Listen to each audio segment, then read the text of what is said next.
4 ವರ್ಷದ ಮಗಳನ್ನ ಕೊಂದು ಬಳಿಕ ಆಕೆಯನ್ನ ಸ್ವಿಮ್ಮಿಂಗ್ ಪೂಲ್ಗೆ ಹಾಕಿ ನೀರಿನಲ್ಲಿ ಮುಳುಗಿ ಸಾವನ್ನಪ್ಪಿದ್ದಾಳೆ ಎಂದು ನಾಟಕವಾಡಿದ್ದ ಭಾರತ ಮೂಲದ ವೈದ್ಯೆಯನ್ನ ಪೊಲೀಸರು ಬಂಧಿಸಿರುವ ಘಟನೆ ಅಮೆರಿಕದ ಫ್ಲೋರಿಡಾದಲ್ಲಿ ನಡೆದಿದೆ. ಮಕ್ಕಳ ತಜ್ಞೆ 37 ವರ್ಷದ ಡಾಕ್ಟರ್ ನೇಹಾ ಗುಪ್ತಾ ಕೊಲೆಗೈದ ಪಾಪಿ ತಾಯಿ. 4 ವರ್ಷದ ಆರ್ಯ ಕೊಲೆಯಾಗಿರುವ ಮಗು. ಭಾರತ ಮೂಲದ ವೈದ್ಯೆಯಾಗಿರುವ ಡಾಕ್ಟರ್ ನೇಹಾ ಫ್ಲೋರಿಡಾದ ಬಾಡಿಗೆ ಮನೆಯೊಂದರಲ್ಲಿ ವಾಸವಿದ್ಲು.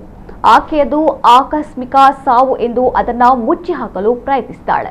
ಮಗಳು ಸಾವನ್ನಪ್ಪಿದ ಬಳಿಕ ಪೊಲೀಸರಿಗೆ ಕರೆ ಮಾಡಿ ವಿಷಯ ತಿಳಿಸಿದ್ದ ನೇಹಾ ಗುಪ್ತಾ, ನಾವು ಮಲಗಿದ್ದೆವು, ನನಗೆ ಏನೋ ಶಬ್ದ ಕೇಳಿಸ್ತು. ಅವಳು ಈಜುಕೊಳದಲ್ಲಿ ಬಿದ್ದಿದ್ದಳು.